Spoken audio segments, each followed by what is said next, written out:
saya sudah mencanangkan perluasan revolusi kaki lima Indonesia menjadi revolusi ekonomi rakyat Nusantara. Kenapa ini diperluas? Karena apa yang kita hadapi hari ini, era super kapitalis, era revolusi industri 4.0, 5.0, satu-satunya jalan, satu-satunya harapan agar ekonomi rakyat tetap tegak kembali, agar kedaulatan ekonomi bangsa kita bisa kita rebut kembali, adalah melibatkan rakyat secara langsung dan aktif dalam menggerakkan roda ekonomi di negeri ini. Oleh karena itu, revolusi ekonomi rakyat Nusantara merupakan sebuah keharusan, sebuah hal yang wajib untuk kita lakukan bersama-sama, yang pada prinsipnya adalah rakyat harus memiliki saham, rakyat harus mendapatkan dividen, rakyat harus mendapatkan fasilitas usaha produktif. Usaha dan pekerjaan rakyat kita harus maju dan berkembang unggul menghadapi era super kapitalis dan revolusi industri. Yang muaranya adalah hidup rakyat dan bangsa kita sejahtera, makmur, berkeadilan, tatanan nilai, tatanan budaya, tatanan peradaban warisan leluhur kita terawat dengan baik, lestari dan mewujud dalam kehidupan sehari-hari. Oleh karena itu, selaku Ketua Umum dan Pimpinan Pusat APRI, saya ingin menegaskan kembali, yang pertama, tugas saya selaku Ketua Umum berdasarkan amanat Munas kelima APRI 17 April 2017 di Geraha Insan Cita Depok, Jawa Barat, adalah menegakkan kedisiplinan baik secara internal maupun secara eksternal organisasi yang kita cintai bersama. Pak Adi, mulai tanggal 27 Juni 2019 yang lalu, saya sudah mengambil sebuah keputusan selaku Ketua Umum Dewan Pimpinan Pusat APRI. Saya memberikan kewenangan kepada Ketua Dewan Pimpinan Wilayah Provinsi se-Indonesia untuk semakin menegakkan kedisiplinan, segera mengusulkan kepada Ketua Umum siapapun jajaran APRI yang menyimpang dari komando Ketua Umum segera diusulkan untuk diganti atau dipecat dengan tidak hormat. Oleh karena itu, saya tegaskan kembali, saya tidak pernah memimpin APRI ini secara hegemonik. Saya tidak pernah intervensi Saudara Adi selaku Ketua DPW APRI Provinsi Jambi selama 8 tahun. Tapi saya ingin membangun kepemimpinan hanya ada satu garis komando, hanya ada satu yang ingin kita wujudkan: tegaknya kembali ekonomi rakyat, kembalinya kedaulatan ekonomi bangsa kita, dan selamatnya Merah Putih dan Negara Kesatuan Republik Indonesia. Kemudian yang kedua, tanggung jawab saya adalah memimpin revolusi. Kalau kemarin saya memimpin revolusi kaki lima Indonesia, hari ini saya turun gunung memimpin revolusi ekonomi rakyat Nusantara. Tanggung jawab saya beserta jajaran APRI dan Poros Keadilan Rakyat Kecil Indonesia hari ini merangkul semua kekuatan, merangkul semua elemen masyarakat untuk mendorong sebesar-besarnya, untuk mendorong seluas-luasnya segenap fasilitas ekonomi yang bisa dinikmati rakyat, sehingga rakyat usaha dan kerjanya maju dan berkembang. Oleh karena itu, saya akan pimpin sendiri revolusi ekonomi rakyat Nusantara ini, karena waktu kita tidak banyak, waktu kita hanya sebentar. Kalau kita gagal, kata Wakil Wali Kota Jambi, maka Indonesia akan terjajah secara utuh dan menyeluruh, dan bangsa kita akan menjadi bangsa jongos kapitalis asing. Oleh karena itu, Bapak Ibu sekalian yang saya hormati, sebagaimana saya sampaikan pada tanggal 29 Mei 2017 yang lalu di kampus Universitas Negeri Surabaya, tatkala bidang buku yang saya tulis berjudul Revolusi Kaki Lima Indonesia. Mohon maaf Bu ya, saya tidak pernah menghiraukan dari mana sumber, dari siapa sumber daya yang akan kita dorong untuk rakyat. Karena bagi saya, idealitas rahmatan lil alamin itu bukan sekedar jargon yang tertulis dan terdengar indah kalau dibaca, tapi rahmatan lil alamin itu harus diwujudkan nyata. Idealisme bukan hanya sekedar tekstualitas, tapi idealisme harus kontekstualitas terwujud dalam kehidupan sehari-hari. Rahmat bagi seluruh alam tidak hanya sekedar retorika belaka, tapi harus diwujudkan. Oleh karenanya, saya tidak pernah berpikir dan tidak pernah mempedulikan apakah sumber itu dari neraka atau surga. Yang penting kita dorong seluas-luasnya, sebesar-besarnya untuk dinikmati rakyat, sehingga usaha ekonomi rakyat bisa bertahan, maju dan berkembang, hidupnya bisa sejahtera secara berkeadilan. Oleh karena itu, saya minta kepada saudara Adi untuk merangkul semua kekuatan. Kalau secara khusus nanti malam kita diskusikan offline, tidak online. Intinya adalah hari ini saya memimpin APLI dengan gaya kepemimpinan super mafia. Mohon maaf Bu ya, kalau kita menghadapi mafia, kalau kita hanya berlaku konvensional, maka kita menggali lubang kubur kita sendiri. Oleh karena itu, mulai tanggal 27 Juni 2019, saya sudah putuskan saya memimpin dengan gaya super mafia. Saya ingin secepat-cepatnya seluruh dan segenap fasilitas usaha produktif bisa kita dorong untuk geraknya ekonomi rakyat kita. Oleh karena itu, tugas dan tanggung jawab Ketua DPW, tugas dan tanggung jawab Ketua DPD se-Indonesia adalah satu komando dengan Ketua Umum menjadi the king of mafia di wilayahnya masing-masing.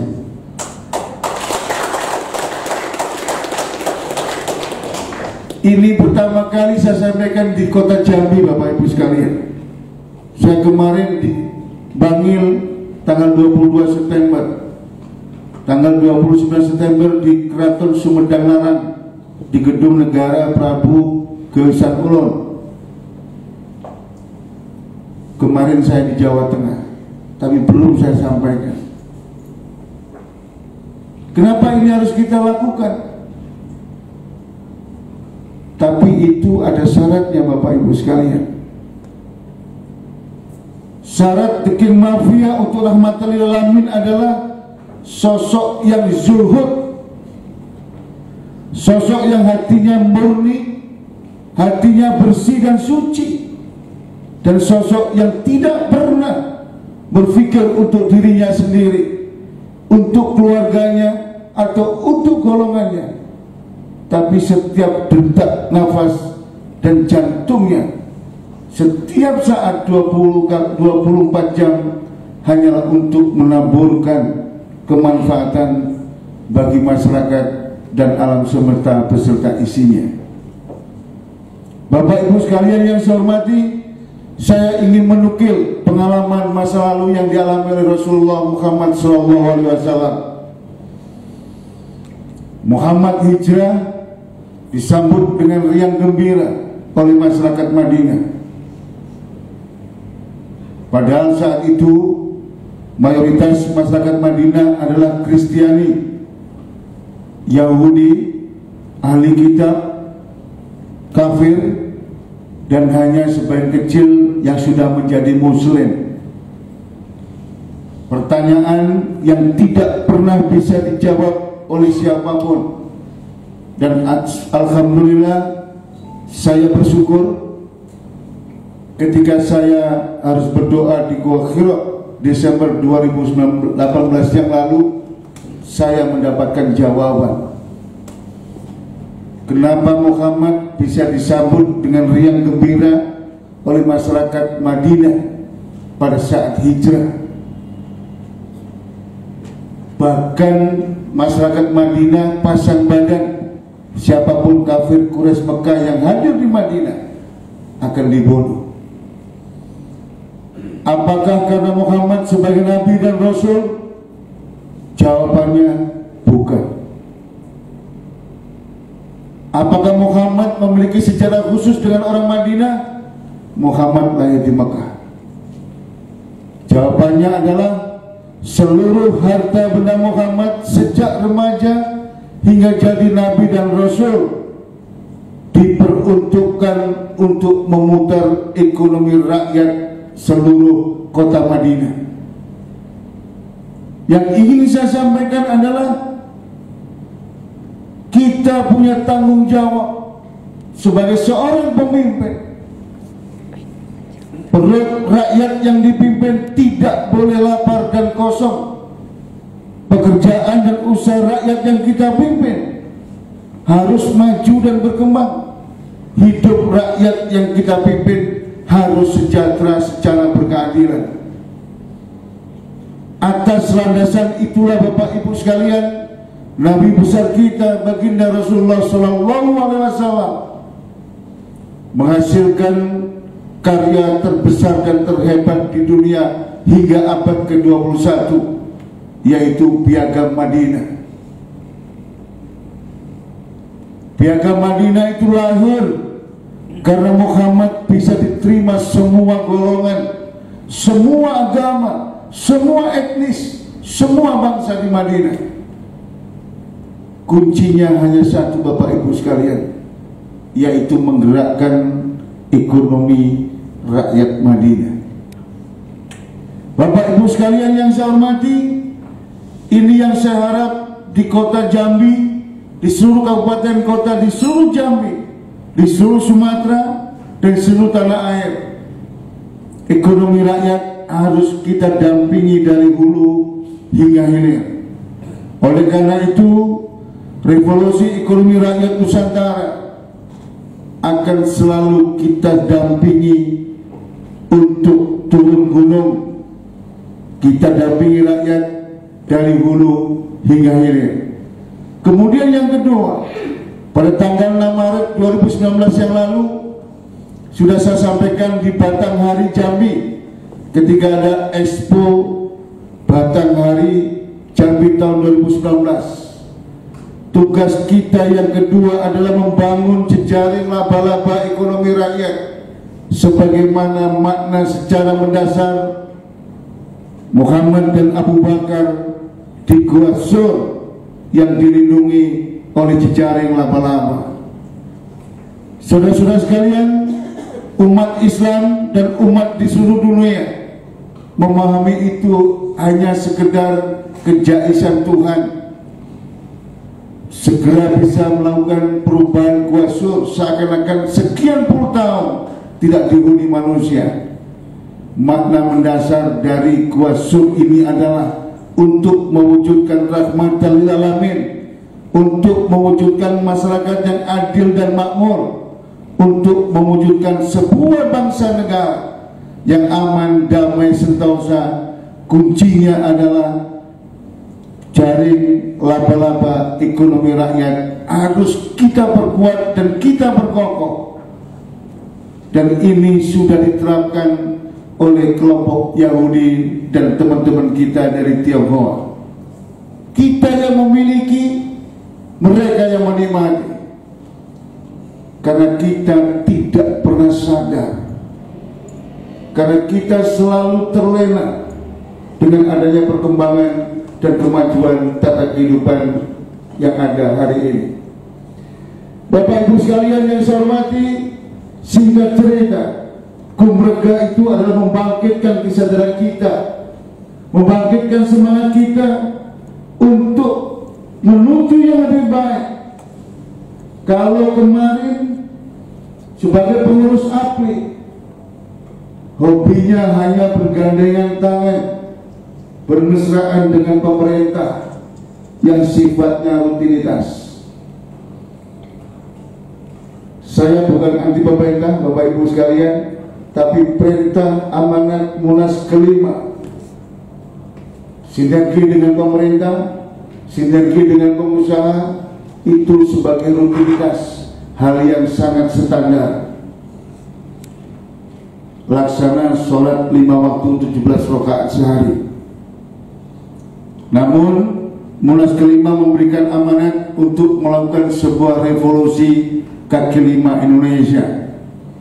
Buya, amanat ini laksana kita diperintah Tuhan semalam untuk sholat tahajud atau sholat hajat setiap malamnya. Yang kita lakukan harus super standar. Oleh karena itu, saya minta kawan-kawan yang hobinya bermesraan dengan pemerintah jangan diperpanjang. Bermesraan boleh sesuai dengan tata aturan dan kamarnya masing-masing. Saya hanya ingin titip pesan, APLI ini bukan organisasi plat merah. APLI ini organisasi independen.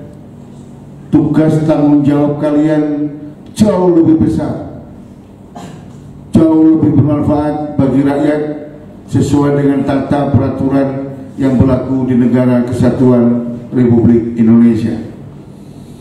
Bapak Ibu sekalian peserta bimbel yang saya hormati, kemudian yang terakhir yang ingin saya sampaikan, tugas kita hari ini adalah laksana apa yang pernah dilakukan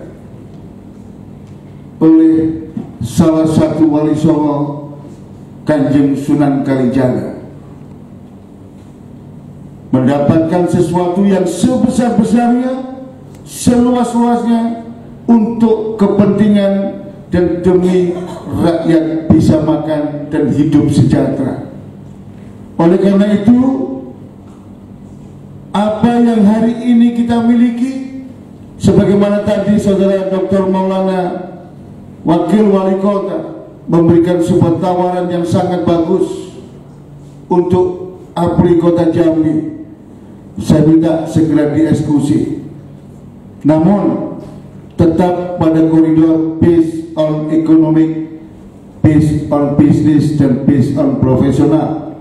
Saya tidak ingin APLI hanya menjadi retorika pencitraan pemerintah. Bapak Ibu sekalian yang saya hormati, kita harus mendorong seluas-luasnya. Oleh karena itu pada tanggal 3 September 2019 yang lalu, saya tandatangani perjanjian kerjasama dengan 3 presiden direktur PT Indomobil Suzuki Internasional. Kita ingin mendorong fasilitas usaha produktif, kendaraan roda 2, roda 4, mesin tempel kapal untuk nelayan, mesin tempel kapal untuk transportasi, seluas-luasnya, sebesar-besarnya, dengan cara dan akses yang lebih mudah, dengan harga yang lebih murah, dan fasilitas pembiayaan dengan bunga yang lebih terjangkau. Oleh karena itu, saya juga segera tanda tangani perjanjian kerjasama dengan FIF Group Astra Internasional dalam rangka pembiayaan toko Gumregah Palapa Nusantara. Bapak Ibu sekalian yang saya hormati, toko Gumregah Palapa Nusantara ini saya perintahkan minimal 25 toko per desa, 50 toko per kelurahan di seluruh tanah air. Kalau di Indonesia ini ada 75.000 desa, ada 8.900 kelurahan, maka toko yang akan kita bangkitkan kembali sebanyak 2,3 juta toko. Dan kita injek modal tanpa agunan 5 hingga 15 juta rupiah, sehingga modal berputar selama 1 tahun sebesar 12 sampai 36 triliun rupiah. Saudara-saudara sekalian yang saya hormati, toko inilah yang saya yakini menjadi tetesan darah, menjadi trigger, menjadi pendulum bangkitnya ekonomi rakyat, kembalinya kedaulatan ekonomi bangsa, dan akan menjadi penarik atau magnet piranha kekuatan dan sumber daya ekonomi di daerah dan wilayah di seluruh tanah air. Kalau bukalapak.com itu sekedar mafia atau broker udara, demikian juga Traveloka dan yang lainnya. Tapi toko Gumregah Palapa Nusantara ini kita siapkan teknologi aplikasinya, namun rakyat dilibatkan secara langsung.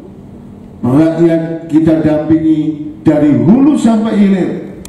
Bahkan saya jamin kepada lembaga perbankan NPL-nya adalah 0%. Karena pengembalian atau cicilan modal akan otomatis dipotong di aplikasi 30% dari keuntungan setiap ada transaksi.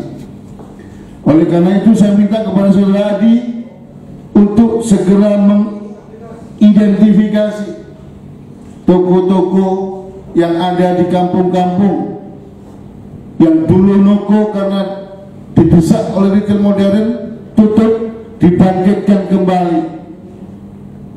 Dan kalau ini bisa berjalan, bisa efektif, saya aku yakin kita tidak perlu berkoar-koar melawan kongsi multinasionalis kapitalis asing. Kita tidak perlu berkoar-koar menghabiskan energi untuk mengkritik kebijakan pemerintah yang tidak peduli kepada rakyat. Kita juga tidak perlu menghabiskan energi untuk menghadapi jejaring atau kongsi retail yang ada di negeri ini. Yang terakhir yang ingin saya sampaikan, kebijakan saya sebagai ketua umum hari ini Pak Adi, seluruh jajaran APLI wajib turun gunung mendampingi rakyat, mendampingi ekonomi rakyat. Tidak boleh perut rakyat kosong atau lapar. Kalau pemerintah kebijakannya mendukung rakyat, kita dukung dan kita support 100%. Namun kalau pemerintah kebijakannya menindas rakyat, APLI tidak boleh memberikan kritik atau perlawanan sedikit pun. APLI harus kembali ke laptop, kembali mendampingi rakyat, sehingga energi kita, sumber daya kita fokus untuk pemberdayaan ekonomi rakyat kecil dan kaum alami. Banyak yang tanya Bapak Ibu sekalian, Pak Dokter kok berubah 100%? Tidak. Dan saya yakin yang ada di ruangan ini semuanya bisa membaca dengan kasat mata. Kalau orang Jawa bilang nek wis dublek, diuring-uring juga tetap dublek. Jadi tidak ada gunanya kita mengkritik, tidak ada gunanya itu demo. Bahkan seringkali kita mengkritik terjebak dengan undang-undang ITE. Kita seringkali demo juga terjadi infiltrasi dan penyusupan. Akhirnya kita yang akan menjadi korban. Saya sampaikan di Jawa Tengah kemarin kepada Ketua terpilih Saudara Horno Sejati, hari ini kita fokus dampingi rakyat. Kalau pemerintah berpihak sama rakyat, kita dukung, bahkan darah pun kita persembahkan. Tapi kalau pemerintah tidak bertindak berpihak sama rakyat, bahkan menindas rakyat, kita biarkan Pak. Kita kembali ke laptop mendampingi rakyat agar kalau ada hal-hal yang tidak kita inginkan, rakyat tidak mudah terprovokasi karena perutnya kenyang, tidak kelaparan.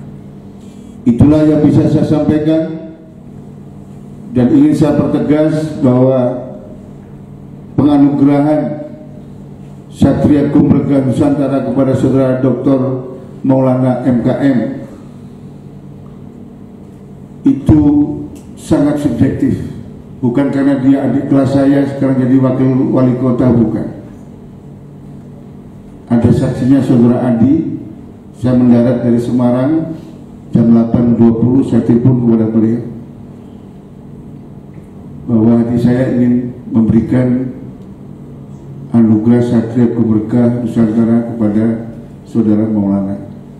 Ternyata apa yang dilakukan Maulana substansinya sama atau similar dengan apa yang kita lakukan di Asosiasi Pedagang Kaki Lima Indonesia. Dan saya aku yakin, saya kenal betul dia, saya juga kenal istrinya dia, karena beliau dulu pacaran di kereta itu karena saya panggil ke Jakarta untuk mendirikan Koperasi Primer Jasa Kesehatan. Dan beliau sudah sanggup. Pak Adi koordinasi terus sama Pak Maulana, dialah yang akan mandegani hadirnya kembali toko Gumregah Palapa Nusantara di seluruh provinsi Jambi. Jadi Pak Maulana sudah bersedia untuk mandegani lahirnya toko-toko di kampung-kampung di seluruh provinsi Jambi. Dengan mengucap Bismillahirrahmanirrahim, dengan selalu mengharap anugerah, kehendak dan ridho Tuhan Yang Maha Kuasa, saya doakan Rapimwil ini bisa berjalan dengan lancar, sukses, dan saya minta teman-teman mengedepankan kemurnian, kebersihan, dan kesucian hati. Intinya hidup ini sederhana Bapak Ibu sekalian. Yang zuhud itu pasti lebih sejahtera, lebih mulia dibanding yang dizuhudin. Tidak mungkin kita dorong kesejahteraan kalau kita nggak lebih sejahtera. Oleh karena itu saya selalu ngomong, selalu bicara, tidak usah macam-macam di ini kaya dan mulia. Kalau toko ini berputar dan setiap toko bisa berjualan barang lebih dari 4.000 item, sekaligus jadi agen PPOB. Jadi kalau di toko rakyat kita hanya ada 40 item barang, itu dia bisa menjual lebih dari 4.000 item.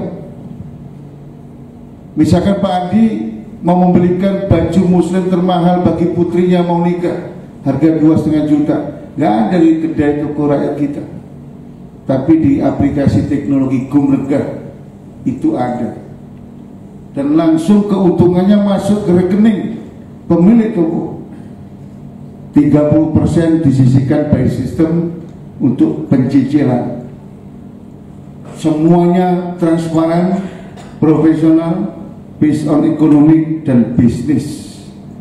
Dan saya berharap ini juga menjadi solusi bagi ekonomi rakyat, bagi kearifan dan produk-produk unggulan daerah, baik itu makanan maupun kerajinan, tapi tetap dengan standar profesional. Kalau makanan harus ada IRT, harus ada expired date, langsung masuk ke aplikasi Gumregah. Dan saya yakin kalau ini ada